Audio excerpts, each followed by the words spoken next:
Patuloy na nanatiling malakas si Bagyong Tino habang ito ay kumikilos pa kanlurang bahagi ng Philippine Sea.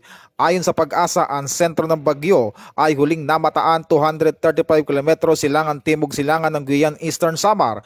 Taglay nito ang hanging umaabot sa 120 km bawat oras na may pabugsong hangin hanggang 150 km bawat oras at kumikilos pa kanluran sa bilis na 25 km bawat oras. Itinaas na sa Signal Number 1 ang Northern Samar, Capiz, Iloilo, Negros Occidental, Negros Oriental, Masbate at Camiguin. Signal Number 2 naman sa Leyte, Biliran, Bohol, Cebu, Agusan del Norte at Surigao del Sur. Habang Signal Number 3 naman ang Eastern Samar, Northern Samar, Southern Leyte at Surigao del Sur.